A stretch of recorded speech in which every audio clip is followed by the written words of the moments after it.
தமிழக வெற்றிக் கழகத்தின் முதலாம் ஆண்டு வெற்றி விழாவினை முன்னிட்டு பொதுமக்களுக்கு இனிப்பு மற்றும் அன்னதானம் வழங்கப்பட்டது. தமிழக வெற்றிக் கழகத்தின் தலைவர் விஜய் ஆணைக்கிணங்க பொதுச் செயலாளர் ஆனந்த் அறிவுறுத்தலின்படி சென்னை திருவொற்றியூர் தொகுதி 14வது வார்டுக்குட்பட்ட தியாகராயபுரம் 5வது தெரு பகுதியில் தமிழக வெற்றிக் கழகத்தின் முதலாம் ஆண்டு வெற்றி விழாவினை முன்னிட்டு தமிழக வெற்றிக் கழக செயல் வீரர் ஏ. கணேஷ் தலைமையில் பொதுமக்களுக்கு இனிப்பு மற்றும் அன்னதானம் வழங்கும் நிகழ்ச்சி நடைபெற்றது.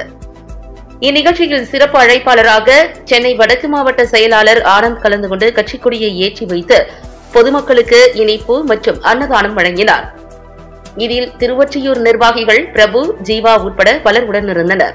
இந்த நிகழ்ச்சிக்கான ஏற்பாடுகளை முனுசாமி, பிரதாப், சிவா, குமார், கங்கா, ஃபைசல், கணேசன், அற்புதராஜ், லாரன்ஸ், தீனா, வினோத், சுதன், சந்தோஷ், சைலஸ் உள்ளிட்டோர் செய்திருந்தனர். இதில் தமிழக வெற்றிக் கழகத்தின் செயல் வீரர்கள், செயல் வீராங்கனைகள் என ஏராளமானோர் கலந்து கொண்டனர். பப்ளிக் நியூஸ் டிவி செய்தியாளர் கிருஷ்ணகுமார்.